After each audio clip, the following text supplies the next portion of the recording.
Orang yang bersolawat dapat rahmat dari Allah. Orang yang bersolawat kelak tempatnya paling dekat dengan Rasulullah nanti di hari kiamat.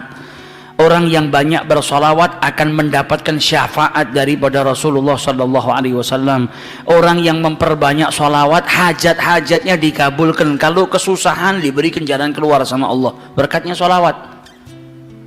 Berkatnya solawat itu macam-macam. Yuqdhal hawaij, dia punya hajat yang banyak. Kalau dia perbanyak solawat kepada Rasulullah, hajat-hajatnya dikabulkan oleh Allah Subhanahu Wa Taala. Sehingga dalam hadisnya banyak Nabi mengucap aktsiru, perbanyaklah solawat. Yang paling dekat dengan kau kelak di hari kiamat adalah yang paling banyak bersolawat saat di dunia. Para ulama menjelaskan al-iktsar, memperbanyak solawat itu paling sedikit dari kategori perbanyaklah solawat. Minimal kau baca 300 kali solawat dalam sehari semalam, jangan kurang, supaya bisa masuk dalam kategori orang yang memperbanyak solawat kepada Rasulullah Sallallahu Alaihi Wasallam. Apalagi di zaman-zaman seperti ini kita sudah harus lebih banyak bersolawat, dan solawat itu zikir. Al-Imam Abdullah bin Abil Haddad mengatakan Allah itu tahu manusia itu gampang bosenan, makanya Allah Subhanahu Wa Taala memberikan ketaatan itu macam-macam bentuknya. Zikir pun macam-macam, ada astaghfirullah, ada kalimat tauhid la ilaha illallah, ada tasbih, ada tahmid, ada solawat. Karena manusia itu punya tabiah bosen, malal. Kalau zikir itu cuma satu, ditakutkannya nanti sumpek, bosen. Kalau bosen akhirnya dia nggak memperbanyak. Tapi ketika ada banyak macam ketaatan, engkau bisa taat dengan sholat, engkau bisa taat dengan berzikir, engkau bisa taat dengan Allah Subhanahu Wa Taala dengan bersedekah. Macam-macam taat, macam-macam zikir ini menjadikan supaya kita tidak putus untuk ingat kepada Allah Subhanahu Wa Taala. Jangan sampai bosan.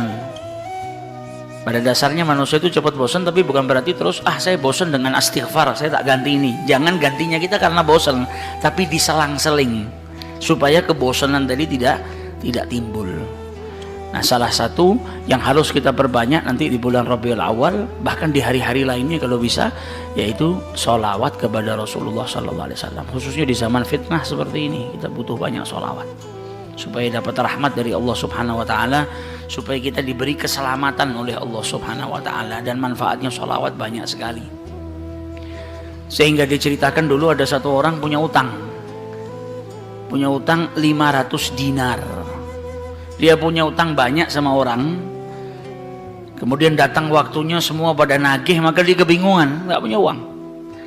Akhirnya dia pergi ke salah seorang saudagar, dia pinjam uang 500 dinar. Diberikan sama saudagar tadi. Sebelum diberikan ditanya, kapan mau kau kembalikan uang ini? Maka dia berkata, insya Allah di tanggal sekian saya kembalikan. Uang itu diambil, dia bayarkan hutangnya satu persatu. Selesai dibayarkan tidak tersisa uangnya. Gak ada sisa modal untuk dia putarkan supaya bisa bayar hutangnya yang 500 dinar ini. Karena apa? Memang dia pinjam sesuai dengan kadar hutangnya. Sampai ketika datang waktu jatuh tempo, yang punya uang datang ke rumahnya nagih, mana uang 500 dinar yang kau pinjam? Kau janji hari ini akan melunasinya. Maka dia bilang, demi Allah sepeser pun saya nggak punya. Saya belum mendapatkan apa-apa untuk saya bayarkan kepada dirimu. Maka yang punya uang nggak mau tahu. Engkau janji tanggal sekian mau kau bayar, sekarang sudah jatuh temponya, maka bayar hutangmu sesuai dengan ucapanmu. Dia bilang saya nggak punya. Kalau begitu ayo pergi ke Qadhi, pergi ke hakim. Nggak benar ini perbuatanmu. Maka yang ngutang tadi dibawa sama yang punya uang ke hakim. Diceritakan perkaranya, ditanya sama hakim, kenapa tidak kau bayar hutangmu? Bukankah engkau berjanji hari ini akan melunasinya? Dia bilang, iya saya berjanji, tapi saya nggak punya uang. Saya bukan pengkhianat, bukan orang yang mau berdusta. Kalau berdusta saya akan bilang saya nggak punya uang. Nggak ada perjanjian di sini, nggak ada bukti. Tapi saya ngaku kalau saya punya utang dan hari ini saya nggak punya uang untuk saya bayarkan. Maka Qadhi berkata apa? Kalau begitu kau melanggar janjimu, maka engkau harus dihukum, engkau harus dipenjara. Maka yang utang tadi bilang apa? Kalau begitu ya sudah. Kalau memang hukumannya saya harus dipenjara karena saya nggak bayar utang, ya sudah saya terima. Tapi tolong berikan saya waktu 1 hari. saya mau kembali ke rumah saya mau izin dengan istri dan anak-anak saya, besok saya akan kembali ke sini lagi dan masukkan saya ke dalam penjara. Maka sang hakim berkata apa? Bagaimana mungkin saya bisa percaya dengan dirimu? Siapa yang menjamin dirimu? Kalau ada yang menjamin kau bakal kembali ke sini, maka saya lepaskan. Dia bilang, ya Ghadhi, kalau saya niat lari, sudah dari kemarin-kemarin saya lari. Kalau saya niat lari, saya nggak datang ke sini, maka percayalah saya akan kembali di esok hari. Maka kata Ghadhi, jaminannya apa? Akhirnya lelaki tadi bilang apa? Jaminannya yang menjamin saya adalah Rasulullah Shallallahu Alaihi Wasallam. Maka sang hakim bingung. Maksudmu yang menjamin Rasulullah ini bagaimana? Dibilang, ya hakim, kalau saya besok nggak kembali ke tempat ini, saya bersedia ditolak menjadi umatnya Nabi besar Muhammad Shallallahu Alaihi Wasallam. Ini tidak main-main sumpahnya. Dan ini bukan sembarang orang, memang orang yang soleh. Dia bilang, berikan saya waktu sebentar, saya kembali kepada keluarga saya pamit dengan istri saya, besok saya kembali.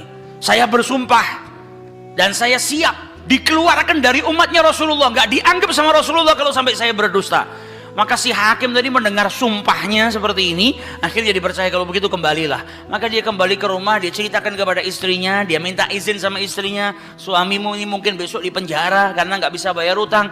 Kata istrinya, kalau kau dihukum penjara, terus apa yang bisa membuatmu keluar sekarang ini? Kok tidak langsung di penjara, kok bisa kembali ke rumah? Kata suaminya, karena saya mendapatkan jaminan. Dari siapa? Dari Rasulullah. Dia ceritakan, saya bersumpah kalau saya nggak kembali di esok hari, saya rela tidak dianggap sebagai umatnya Rasulullah SAW. Maka istrinya berkata, selagi engkau ini mendapat jaminan dari Rasulullah atau kau menjaminkan Rasulullah SAW, maka ayo kita perbanyak sholawat. Semoga Nabi besar Muhammad SAW benar-benar menjamin dirimu. Karena sholawat itu manfaatnya besar. Sholawat ini berkahnya luar biasa. Maka si suami sama si istri kemudian diperbanyak sholawat, membaca sholawat yang sangat banyak sampai mereka akhirnya tertidur. Yang laki yang punya utang tadi ketika tidur mimpi berjumpa dengan Rasulullah Shallallahu Alaihi Wasallam, dan Nabi dalam hadisnya telah bersabda, man ra'ani fakat ra'ani haqqa. Siapa yang mimpi berjumpa dengan diriku, maka sesungguhnya itu aku. Karena syaitan gak bisa menyerupai Nabi besar Muhammad SAW. Dan orang yang dalam hatinya ada mahabbah, orang yang rindu, orang yang membersihkan dirinya, orang yang memang benar-benar ingin berjumpa dengan Rasulullah SAW, akan diperjumpakan oleh Allah Subhanahu Wa Taala dalam mimpinya ataupun dalam keadaan yaqdhatan. Karena Nabi pun menjelaskan ada orang-orang yang bisa melihat Rasulullah SAW dalam keadaan sadar. Sebagaimana dulu diriwayatkan ada seorang santri kepingin ketemu sama Rasulullah, pingin mimpi. Tanya sama gurunya, sama kiainya, ajarkan kepadaku caranya mimpi ketemu Rasulullah itu bagaimana. Kata kiainya, apa? Gampang. Nanti malam kau makan ikan asin yang banyak, setelah makan jangan minum, kau tidur. Maka dia bingung, apa hubungannya ikan asin dengan mimpi ketemu Rasulullah? Praktekkan. Ini kiai mau mendidik santrinya yang betul-betul kepingin berjumpa dengan Rasulullah, pingin mimpi dengan Rasul Sallallahu Alaihi Wasallam. Maka malam hari datang, dia makan ikan satu piring, setelah itu nggak minum, tidur. Bangun tidur, dia pergi ke gurunya, marah, mana saya nggak ngimpi ketemu Rasulullah. Kata gurunya, apa yang kau impikan? Kau mimpi ngelihat apa? Kata santri tadi, saya mimpi ngelihat laut, ngelihat sungai, ngelihat hujan, ngelihat air terjun. Kata gurunya, karena sebelum tidur yang kau rindukan adalah air. Kau makan ikan asin sehingga kau kehausan. Yang kau rindukan dan kau dambakan air. Maka apa yang kau rindukan dan apa yang kau dambakan datang dalam mimpi. Coba setiap kali kau tidur kau rindu dengan Rasulullah. Coba setiap kali kau tidur kau ingin sekali dan minta sama Allah Subhanahu Wa Taala akan diperjumpakan dengan Rasul Sallallahu Alaihi Wasallam. Maka kau akan diperjumpakan dengan Nabi besar Muhammad Sallallahu Alaihi Wasallam. Nah, ini yang diajarkan sama para ulama. Ini yang punya utang tadi mimpi ketemu Rasulullah Sallallahu Alaihi Wasallam. Dalam mimpinya apa kata Rasulullah? Kau jangan takut, jangan gelisah. Orang yang mahabbah, baca sholawatnya bukan sekedar baca, tapi baca dari lubuk hatinya, baca dengan penuh kecintaan. Mimpi berjumpa dengan Rasulullah dan berkahnya sholawat tadi bisa menyelamatkan orang, hajat-hajatnya bisa dikabulkan, dapat pertolongan dari Allah Subhanahu Wa Taala. Maka dalam mimpinya Rasulullah bilang apa? Besok pagi kau pergi, idhab ilal wali, pergi ke gubernur di tempatmu itu. Bilang sama gubernur tadi, Rasulullah mengucapkan salam kepadamu. dan sampaikan kepada si gubernur kalau setiap hari dia bersolawat kepada Rasulullah sebanyak 1000 kali, itu solawatnya sampai kepada Nabi Muhammad. Dan sampaikan kepada si gubernur, tadi malam dia itu kebingungan baca solawat sudah 1000 atau belum, ada salah dalam menghitung sehingga dia itu gelisah, saya sudah 1000 atau belum. Maka sampaikan kepada gubernur itu bahwasanya solawatnya sudah sampai 1000, jadi dia nggak perlu gelisah. Bangun dari tidur, dia mau kembali ke Ghazi, tapi sebelumnya dia pergi ke wali, pergi ke gubernur tadi. Sampai di rumahnya gubernur, dia sampaikan, wahai wali, wahai gubernur, Rasulullah menitipkan salam kepadamu. Kaget dia. Orang yang selama ini dia solawati, gubernur ini gubernur yang cinta kepada Rasul Sallallahu Alaihi Wasallam, tiba-tiba ada orang yang datang bawakan salam dari Rasul Sallallahu Alaihi Wasallam. Nabi Muhammad berkata kepadamu, wahai gubernur, solawatmu yang kau baca 1000 kali setiap hari sampai kepada Rasulullah. Dan tadi malam ketika engkau kebingungan solawatmu itu sudah 1000 atau belum, ternyata sudah 1000. Nabi ngabarkan kau jangan takut, jangan gelisah, karena solawatmu seperti biasa, istiqomah kau baca, jumlahnya sudah 1000. Dan Nabi Muhammad minta engkau bantu diri saya untuk melunasi hutang. Maka saking gembiranya dapat salam dari Rasulullah, dapat kabar kalau solawatnya yang selama ini dia baca sampai kepada Rasul Sallallahu Alaihi Wasallam. Ditanya utangmu berapa? 500 dinar. Diambilkan 500 dinar dari Baitul Mal. Setelah itu diambilkan lagi 2500 dinar dari uang pribadinya. Ini hadiah buat dirimu karena kau datang bawa kabar gembira kepadaku, yaitu Rasulullah Sallallahu Alaihi Wasallam mengucapkan salam kepadaku, mahabbah. Kita belum tentu, kalau mungkin andai ada orang yang mimpi berjumpa dengan Rasulullah kemudian Nabi mengucapkan salam kepada kita, belum tentu kita bahagia sampai bisa mengeluarkan harta seperti itu. Tapi orang-orang yang mahabbah, kecintaannya sama Rasulullah luar biasa. Maka dia pulang dari rumahnya si gubernur tadi bawa uang 3000 dinar. Utangnya cuma 500 dinar. Berkat sholawat dia bisa melunasi hutangnya. Maka dia pergi ke rumah qadhi, sebagaimana janjinya dia akan kembali. Dia ketuk pintu rumah qadhi, maka qadhi tadi ketika buka pintunya langsung memeluk orang tersebut, nangis yang luar biasa dan berkata apa? Alhamdulillah, berkat dirimu tadi malam saya mimpi ketemu Rasulullah Sallallahu Alaihi Wasallam. Kata Rasulullah apa? Kalau engkau membantu orang yang punya utang itu untuk melunasi hutangnya, maka aku akan membantumu kelak di hari kiamat. Diambilkan uang 500 dinar diberikan kepada orang tersebut. Sampai Ghazinya pun diimpiin sama Rasulullah Sallallahu Alaihi Wasallam. Keluar dari rumahnya Ghazi bawa uang berapa? 3500 dinar. Dia pergi ke tempat orang yang dia utangi mau bayar utangnya. Ketika sampai di rumah orang tersebut, orang yang dia utangi tadi sudah berada di depan rumah nunggu kedatangannya.